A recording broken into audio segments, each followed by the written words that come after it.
It's commentary, son. Holy shit! I hear myself thinking. One little action can really make a whole huge deal in the entire set. The unity dittos are fucking stupid. Happy feet, wombo combo.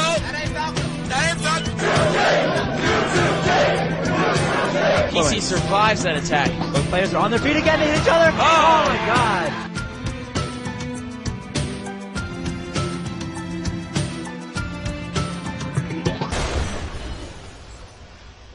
Alright, what's up everybody? Welcome to episode 2 of Directional Influence, brought to you by VVV Gaming. As always, I am here with my awesome co-hosts, Will and Matt. First off, Will, how the hell are you doing today? I'm doing great today, just chilling. I don't know, how you doing, Matt? I'm doing pretty well. Been pretty bored the past couple days, but that's all changed with today, and especially because on today's show we have a guest. We have Ninjalink. Tell them about yourself. Well, I'm a smasher from Brooklyn, New York. I don't know what else to say about that. Everyone knows Ninjalink, so yes, Ninjalink is on the show with us today. Thanks for being here. We have a pretty stacked show today. We're going to be talking about MLG Rally, because that's just how we do things, and MLG happens, we're going to talk about it. We will then move on to the timeout rule from Ninjalink, which was, I believe, used in Haters Gonna Hate 2.0, if I remember correctly. Is that right, Will? That is correct. I was actually asked by Randall to use it specifically starting in that tournament. Hopefully we're going to start to get it spread along Atlantic North and get it to be something popular. Awesome. So we're going to talk about that. Then we will be moving on to our upcoming tournament segment, which we were talking about probably the best tournament you'll ever hear about, Epic Smash Battle Fantasy. So please stay tuned for the rest of the show. We talk about, everything about Smash in episode 2 of Directional Influence.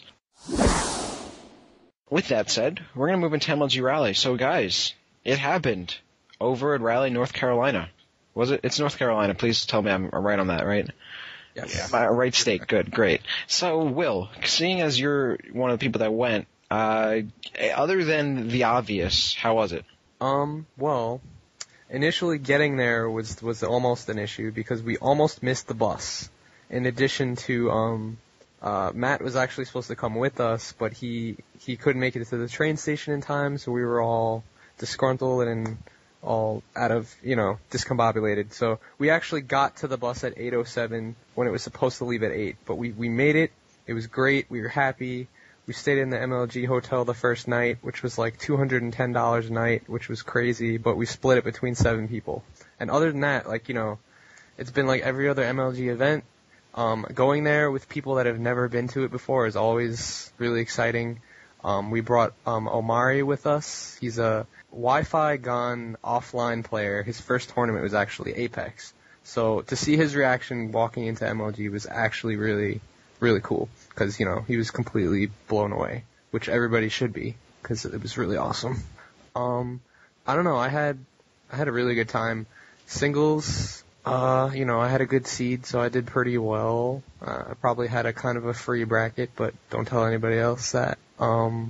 Because nobody's listening, right? Nobody. Yeah, right. Nobody heard that. Nobody heard that. But Ninjalink, you were also there. You actually got 12th place. So congrats to you. But how was your MLG experience? Well, getting there was just fine. We had Doom, our driver, who's really good at driving for all of us.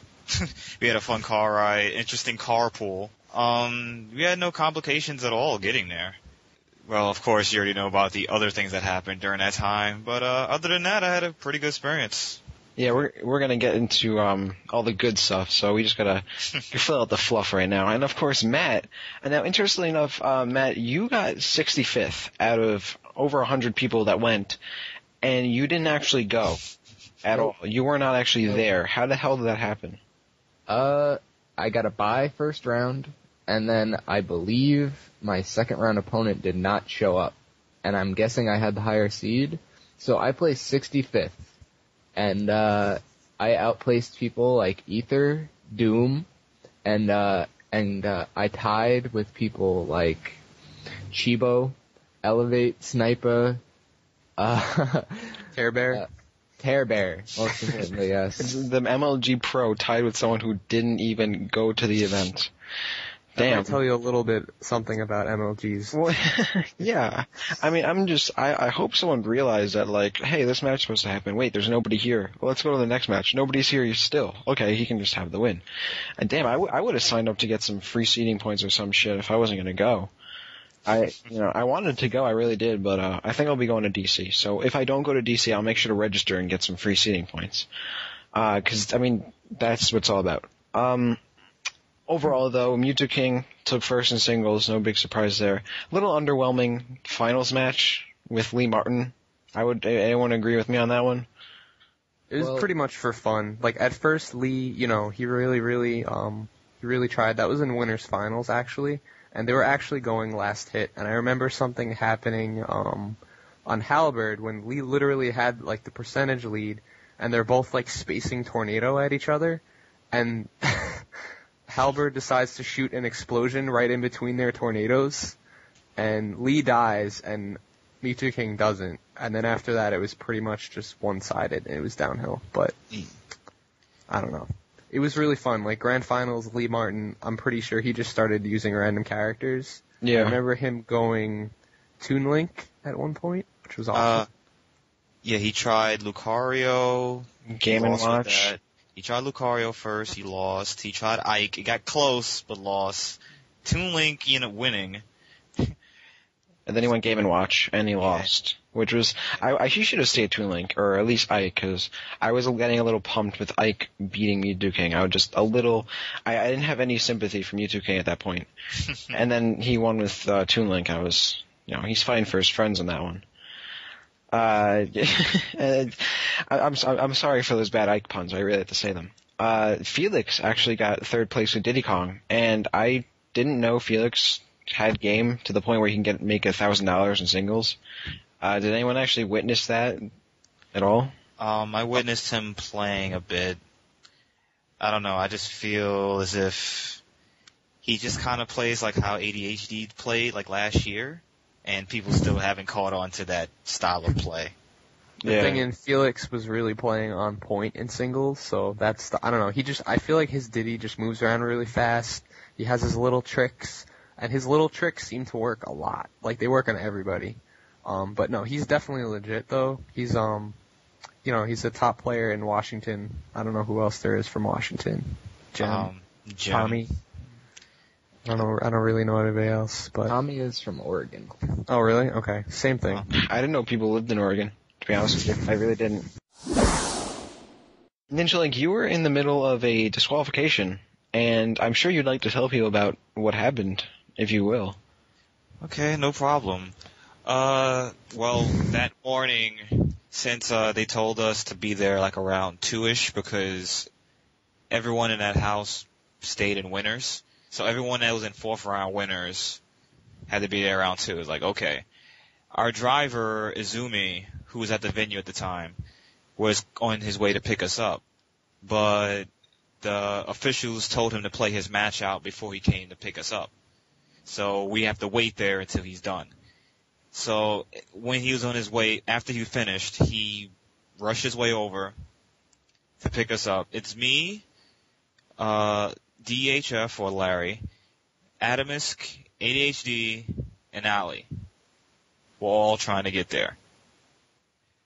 When he actually came to pick us up, which took a while, we're trying to tell the officials, like, okay, they know they have to pick us up, so hold our matches so we can actually, get stuff underway. We were like 2 minutes away, and then we hear that we got DQ'd.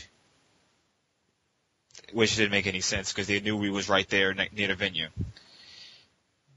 As for my case, since I had to play Larry in bracket, since we both really got there at the same time, they gave the win to him because he was higher seed, instead of just playing it out.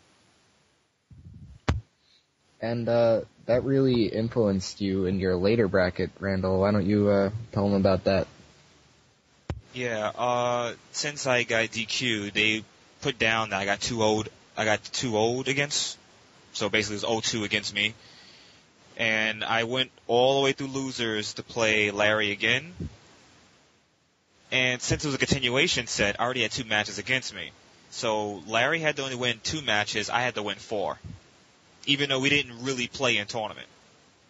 That sucks. Like, not gonna lie, that really does suck.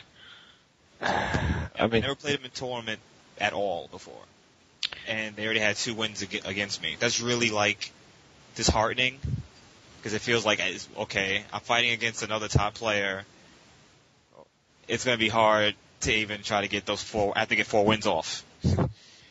Yeah, I mean, those were like pretty low placings too. I remember MLG be like, "Yo, that was the ADHD's lowest placing ever." And yeah, but why didn't you just let them play and that wouldn't have happened? And I understand like time constraints and stuff, but if you guys are like a minute away from the venue, like don't be a dick and just let them play. Maybe, I don't know. That's just me. I would let them play. Yeah, because Ali got sent to losers, Adamus got sent to losers, ADHD got sent to losers, Larry ended up getting ahead because I was in the car with him. And I know another situation that caused was, despite everyone being upset, obviously, Adamus and ADHD ended up playing in losers. Yeah, because in winners, there was actually 1 match away from fighting each other. Mm-hmm. But they got DQ'd the match. Both of them got DQ'd the match before, so they ended up playing in losers. So that's what caused that issue. Yeah, and as you guys, if you don't know, Adamus and ADHD, we're from pretty much the same region. They're both from New Jersey, so they play each other a lot in tournament. They're probably, I don't know how even they go nowadays, but it's pretty much, it goes either way, so it was pretty unfortunate to happen that early in losers bracket. Yeah, they fight each other a lot in finals. Or semifinals at least. And that's the thing too, is that I've seen a lot from MLG how regions, like players from the same region, seem to like play each other early in the tournament. I know that happened a lot in Orlando. Yeah. It sucks. I mean, it's hard, with so many people, but at a tournament that only had 148 entrants or singles, and DQ, I mean, that was like the most DQ-iest, if I can use that term, DQ-iest tournament in the season so far. Even still, after all of that, we got people playing from the same region in early parts of the tournament. People got DQ'd for not being on time by a little bit. Winning matches he wasn't even there to play for. Screw you, Matt, for winning those. You don't deserve that win. Or wins. Screw you. That's what you think. That's what I think. Well, to be fair, it was a bye and then a random. Why were you getting a bye? Of all people. Well, I don't know, to be honest. And I think the top 100 seeds got buys because they always use a 256 person bracket. So since there was only like 150 or so people there, they were going to automatically give the first top 100 seeds buys. So that's usually how that works. Will. And because we've already got, Ninjalink's had his time with his DQ, and I know you had a rather interesting disqualification. Now, before I actually discuss that, the person that was involved, Cheese was also involved with a disqualification against the Zero Suit Samus main, Nick Riddle, we all know and love, or know. The Will, and because I honestly don't know, I want to hear it from the person that was right there that happened to it. What happened? What was the whole thing about? I'm going to go out of my way and say it's probably one of the most controversial things that's happened at an MLG so far, because our match was actually held up for a good 20 minutes when it was going down. The first round was fine. It was just, DK versus Ices on Battlefield, I think. And I got grabbed one too many times on my last stock, so he ended up taking the first round. I'm like, alright, so where can I take him? I decided to counterpick him to Delfino Plaza, because I was playing a lot of Ices that day in friendlies, and I was pretty much raping them. And I guess he thought to himself, yeah, I'm not gonna go Ices on that stage, so he's gonna go D. So I actually had a little smile on my face at that point, because I love to fight D-to-Ds, don't ask me why. Plus I've never played Cheese's D before, so I wasn't expecting too much. When we got into the round, I actually thought in the back of my head if he was going to do something that he told me he would do if we ever played an MLG at bracket, and that was small step chain grab me. And I was kind of laughing because I thought it was banned according to the rule set, but the rules are arbitrary and whatnot, and I didn't really know what was going to happen. So, he challenged the rule set like he will do to anyone. So he started small step chain grabbing me on Delfino after about maybe a minute and a half into the match. And I kind of started freaking out. And there was a lot of people behind us watching, and they were like, wait, is that legal? I was like, yeah, can we get a ref? And I kind of screamed at Vinny behind me without looking at him and told him to get a ref, and I saw him like running around looking for someone.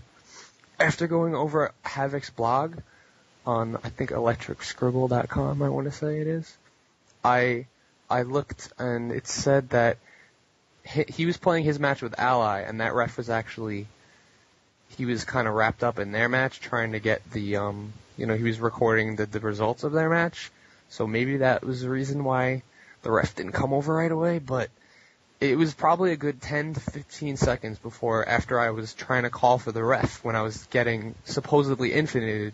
I wanted a ruling on what was happening. So the ref didn't come over. We continue on with our match, and, 10 to 15 seconds later, I'm caught in another one. So, I start calling for the ref again.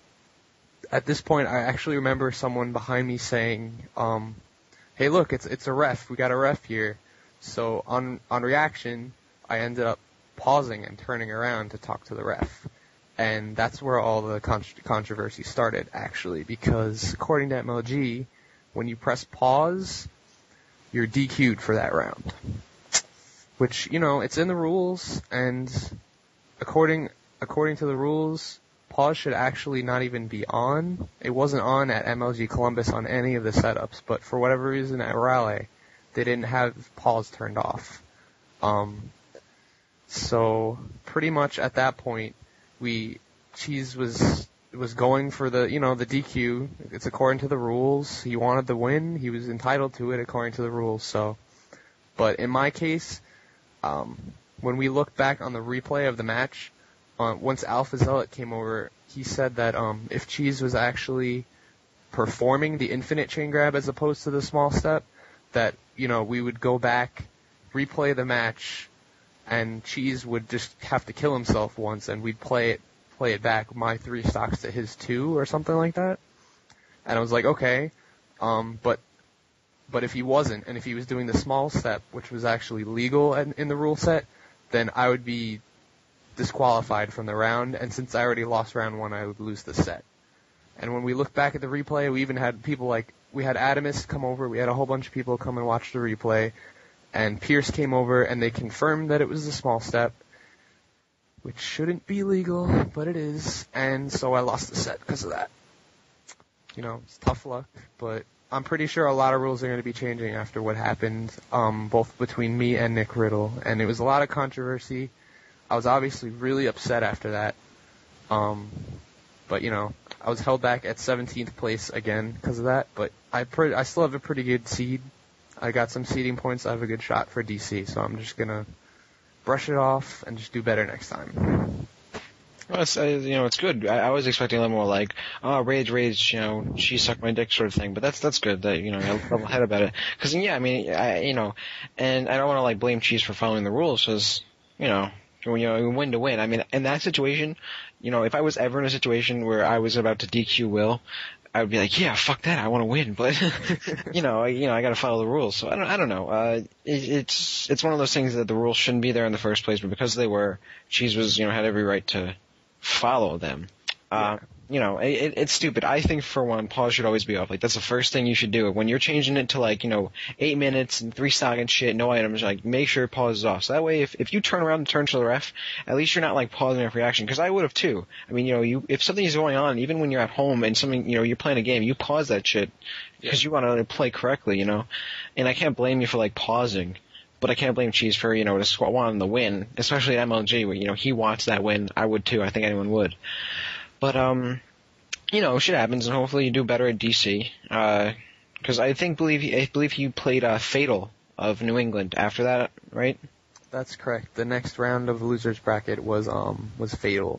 Yeah. And I think the last time I played, I only played Fatal one time in bracket ever at a game table in Mineola, and I was up an entire stock, and he had this crazy comeback game 3, and he ended up winning. But like we always go really close, and I'm pretty sure I could have taken him, but it's whatever. Yeah, I mean, I'm sure if Matt was there, he would have won because all he needs needs a seed, and he can win. Yep. Right, Matt. You know, you just need that seed. You got that shit. So. And you know, I think it's important to note that MOG they wanted to act professional in this instance, and go through with the rules, but you can't really. I mean, if you're calling for a ref, how can you expect someone to not pause if they think something wrong is going on? Like, that's something that they should make an exception for, you know, like. At the same time, the pause should have never been on, in which case me hitting pause wouldn't have resulted in a DQ. But at the same time, when Alpha Zealot came over, he told me that if I was truly, you know, gonna play by the rules, and if I really thought he was infiniting me, I would have played out the round, in which case I was already in a lead, so I'm thinking I could have pulled it out. And if I won, I guess I wouldn't say anything about it. If I lost, we could go look at the replay and see if he was doing anything wrong. But I don't really think that's the best way to go around about it. Well, here's the things. I mean, first of all, pause should be off. Second of all, and here's two things they should do. If there's a character, if there's a match where an infinite or something illegal could happen, they should have a ref there, right? If Dedede or someone who can chain grab, mostly Dedede, who can do these things, a ref should be there to watch that, because it's going to happen moreover than, like, you know, there's no point watching like Mario and Link play, because nothing illegal is going to happen in a Mario and Link match. And by the way, if Mario and Link are playing each other, just disqualify both of them. But you know, it's more important to watch a match that something could happen rather than something that wouldn't.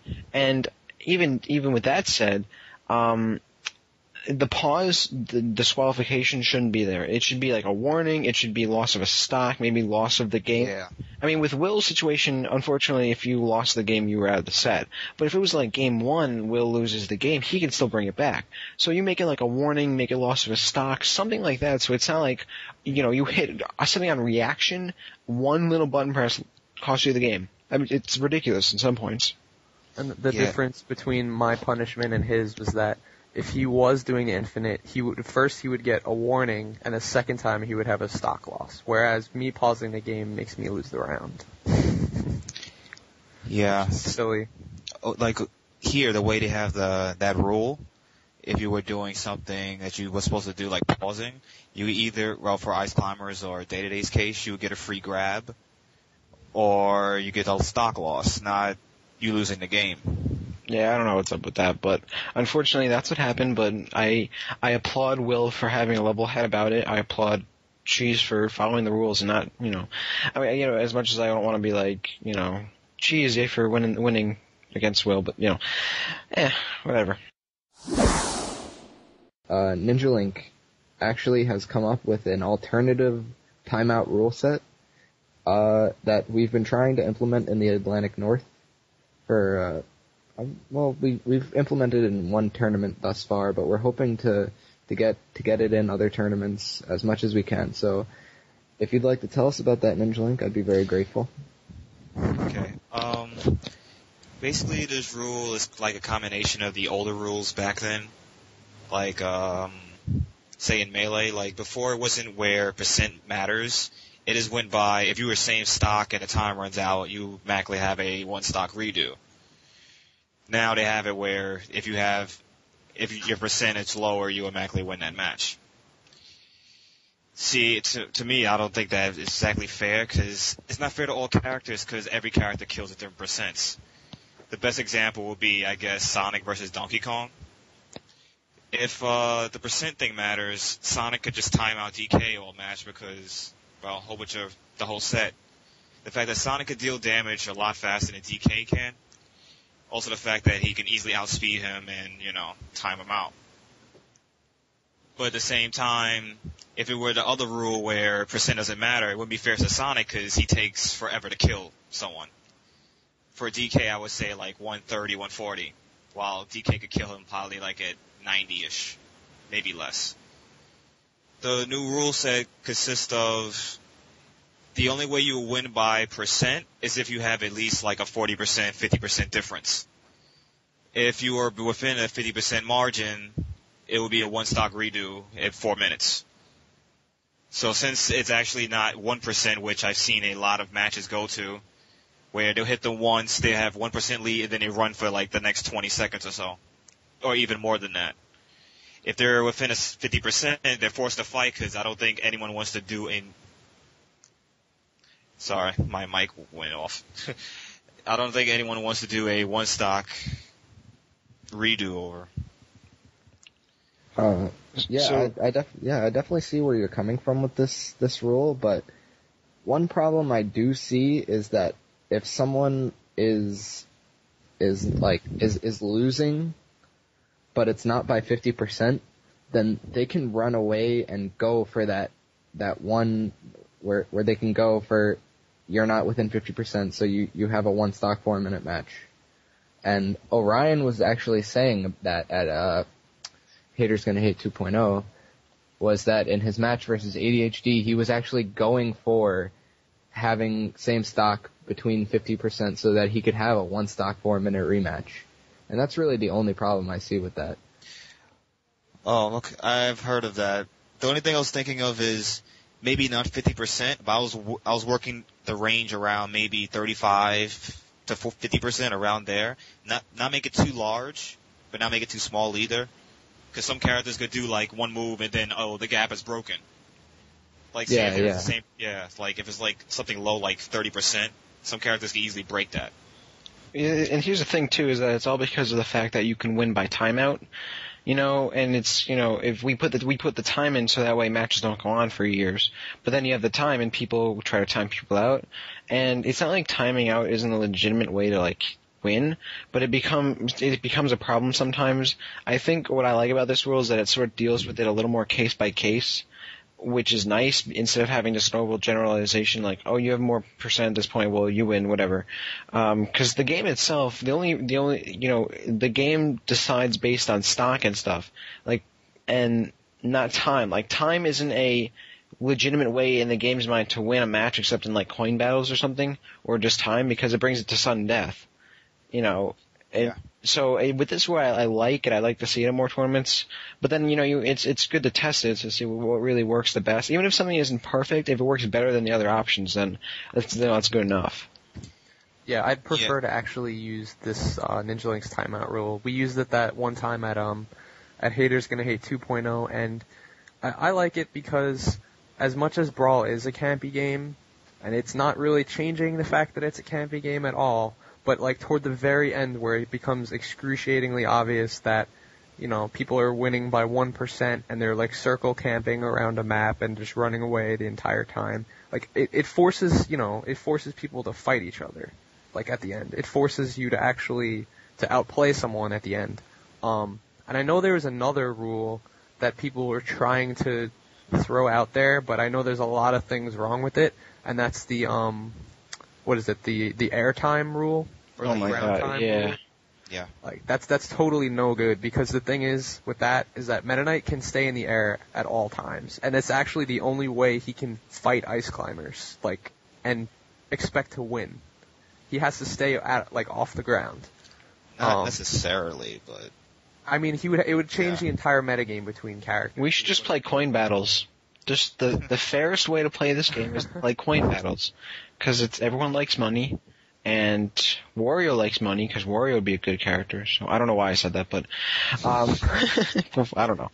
But that's actually good. We get to see these new rules, and if anyone has any rules you like to try out, don't be afraid to say what you feel about a rule or try to make a new one, because if we keep using shitty rules and stuff, we're going to be playing a shitty game. So make new rules, be a Ninjalink, make a new rule, and hopefully it gets used if it's good. If not, we'll just say fuck you, go back to your cave. You can come up with something new until we like you. That's just how it works.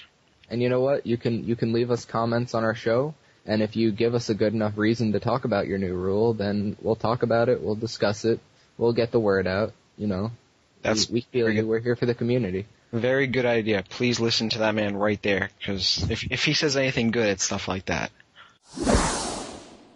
Alright, so basically we have a little drama on Smashboards going on, and that was at a tournament in Orlando at HBox's house, Watto 12, where apparently Mewtwo King confronted Chaz's girlfriend, Chaz, the Marth main from Florida, his girlfriend Lady Legion, because according to Mewtwo King, he lent her $150 to attend Pound 4 back in January. He said some pretty hateful things to her in regards to her not paying him back. According to her, well, according to him, she told him that she didn't owe him anything and that he gave her this $150 or something. Basically, it resulted in a conflict between Mewtwo King and Chaz where they almost got into a physical altercation. He did say that something along the lines of, you should go to hell, you're a bitch, liars belong in hell. Chaz was actually about to fight Mewtwo King, but according to people watching, HBox had to hold him back, had to just hold his arms back, I'm guessing, and, this is pretty strange. I mean, I don't know if any of you guys have ever seen Mewtwo King, but if you had, he doesn't seem like the kind of guy to get into a physical altercation. And looking at pictures of Chaz, he doesn't look like the kind of person either. He's a stream monster, isn't he? Isn't that what he's known for? Who? As Chaz? No, that's Ninja Ed. Oh, I'm sorry. I get people confused and shit. But, why would someone fight Mewtwo King? I understand, someone calling your girlfriend a bitch or something, but... Props to Chaz for sticking up to it for his girlfriend. Yeah, that's Props true. to Mewtwo King for calling her out because, some people are reluctant to call girls out on this sort of stuff, but, I think that Chaz just really needed to realize that his girlfriend is in the wrong here, at least according to an outsider's perspective, and that she just needs to pay Jason back. And that's the moral of the story. Actually, the funniest post in that entire result thread was posted by, I don't know how to pronounce his tag, I think it's KNIH capital T. I don't know how to pronounce that. Knight, I guess? Yeah. His comment was, HBox hype canceling in winners finals, losers finals, grand finals, and IRL. Well, I personally liked EE's comment where he said that she should make money back to pay Mewtwo King back by having her come to Pound 4 and, quote, drop it low because he, quote, is sure that a few nigs like himself will throw her some ones.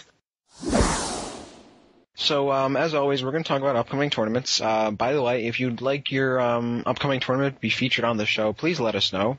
If you have anything to talk about it, let us know, because we like to talk about upcoming tournaments, because we go to them, and we like to show up in them. Speaking of which, Viva La Smash 3, which we mentioned last weekend, coming up this weekend, this Saturday, featuring Brawl and Melee, and I guess Pokemon, because some people want that shit, like myself, so don't hate. The DI crew will be there, as far as I am concerned. If you guys aren't going, fuck you guys, but I'm going. But we will be there, so if you like to meet the cast, we'll be there and shit. That will be hosted by Solid Jake and Prawn Vernon. I believe doors open at noon, having Brawl and Melee singles doubles. Hoping for a good turnout. Should be a good tournament. Along with that, the next day, September 12th, we'll be having Wes's charity tournament. Matt, can you tell us about that one? Yeah, Wes just recently put this tournament up for Sunday, 9/12, and it's basically something Wes does a lot, which we're all very appreciative for, is that he tries to reach out with the gaming community, and he's trying to really help people in need, because the venue fee is actually $5 plus 5 food items, the typical food items that you would bring to a donation shelter or something like that. He's donating these to, I believe, what is this? City Harvest. It's really meant to help families in need, and it's also there just as a tournament, a fun tournament in the city that we can all go to, have laughs while doing something really great. I think we should all really check this out because it's not only helping us, but helping others. Yep, so definitely check that out. Remember, that's 9/12 this Sunday, so please bring your canned food, bring your money. We're going to help out people while slamming others in Smash Bros. Now, probably the best tournament you will ever hear about in your whole life is coming up September weekend 3, according to the thread.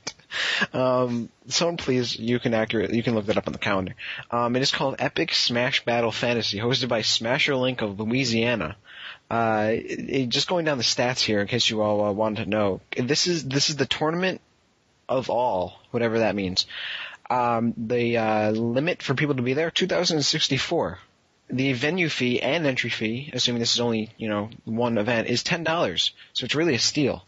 All stages will be playable, all items will be used, and every round, every game will have 4 people in it, free for all. And everything will be happening in not only his house, just his house, but only one room in his house. So he's going to fit 2,064 people in his house. Make sure that the only rules that are there, you abide by them, which are no cheating, and you cannot take any breaks until round 1 is over. And if you do any of that, you will be automatically disqualified. And you got to be prepared for all this, by the way. The first round will be only Star Catcher. I don't know what that means. Second game rounds will be ground only, which means you cannot jump, you cannot leave the ground. I don't know what happens if you get knocked off stage. Third one will be Mushroom KO. Okay. Fourth one will be Explosion KOs. Fifth round will be Hammer only. Sixth will be Single Button, which I believe is only A button and control stick, which means if you have tap jump off, you cannot jump. Seventh round is Heavy mode. Eighth round is Setback. I don't know what that means. Ninth is Semifinals, which is 4 rounds, which would be Final Smashes. And finals will be free-for-all, just, I guess, everything. And the final last round will be facing a Smash Bros. Expert, Smasher of Louisiana, because we all know how good he is. If you win this, however, for everything you are doing, $500, a copy of every Smash Bros. Game ever made, which is 3, by the way, if you were confused on that one, a new Xbox 360, along with a laptop of your choice, I'm assuming, because it doesn't say what kind. But if you lose to him, the expert of Smash Bros., you will only get $250 on a new Xbox 360, and the only person signed up for this tournament is myself, actually. Guys, this is what kind of event? What a blowout this tournament is going to be. Great, dude. Don't forget that the first 8 rounds are 96 battles each. Oh, yes, there will be 96, because how many people... Guys, bring setups. Please bring setups, bring some chips and dip. You're going to be there all goddamn day. He says weekend. This is a weekend event. I'm pretty sure it would actually take an entire weekend to do, because I don't know. It seems ridiculous. Say bye-bye to sleep. Yeah, you're not sleeping. Every round is one after another. You cannot...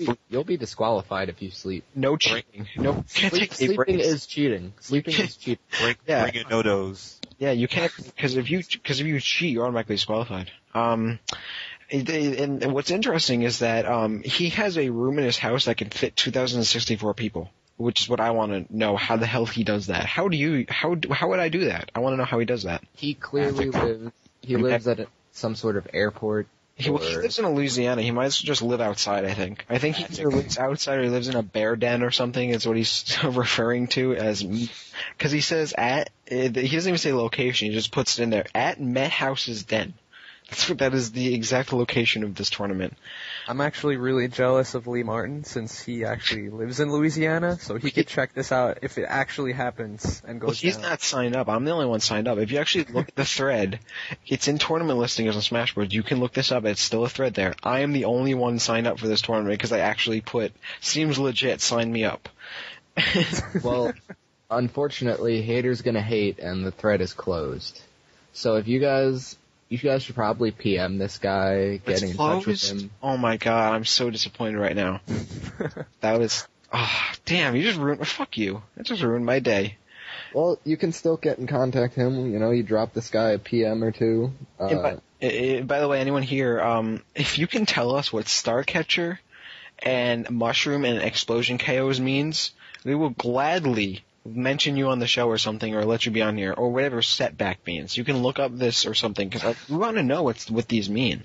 I'm assuming Star Catcher is when you get like the warp star and you have to try and pinpoint where they're going. And I guess I don't fucking know what the hell that means. Or maybe it's like when you get the invincibility star, like Starman, and then you have to rape everybody with it. It looks like the GameStop tournament run by a Down syndrome baby, is what I'm thinking is this tournament. Nah, Smasher is too pro. I don't know what you're talking about. I believe actually Smasherlink might be the same person who made all those threads in the Melee boards where he's like, oh my god, guys, new AT, you hit someone with Link and then up B them and like stuff is like it that. really? I think that Probably is, check that out. That's a true combo right there. it might be the same person. Oh my god, I'm just, like, I'm really laughing because of, like, well, first of all, one person said, Damon180 said, I don't know what to say. I mean, how are we going to fit all 2,634 people in someone's basement? Get it right, it's in his den.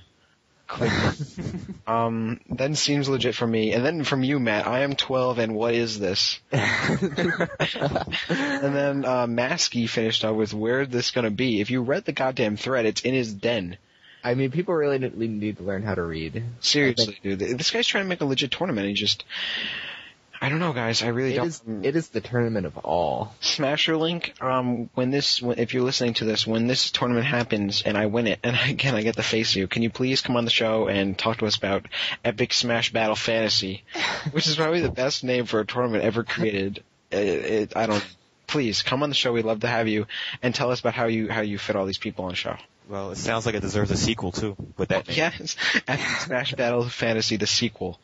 Or whatever the fuck you want. The movie. They should make a movie about it. The prequel. The prequel. Will, you should name After Haters Gonna Hate Remix Epic Smash Battle Fantasy. Like, that should be the name of the tournament. Alright, I'm gonna keep that in mind. That sounds actually legit. No, we're gonna have to, like, come up with some sort of sequel name to it. Okay, cool. We'll do that. The movie, the book, the game. The movie, the book, the game. So everyone, that's the tournament, Epic Smash Battle Fantasy, run by Smasherlink, September weekend 3.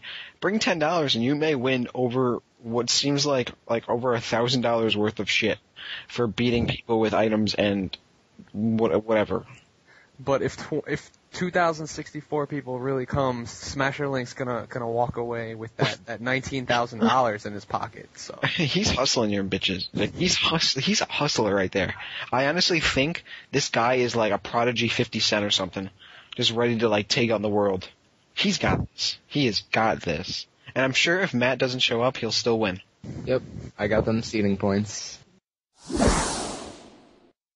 Alright, everybody, that brings us to the end of the show, unfortunately. Sad face. We're going to thank VVV for picking us up for the show, thankfully. So you can check out us and every other episode, including the Losers Bracket, which is VVV's other podcast, at www.vvvgaming.podbean.com. You can find the link to that when we post this up and all of that. So we want to thank VVV for that. We want to thank the community at VVV and Smashboards and All Brawl, all those places for supporting us.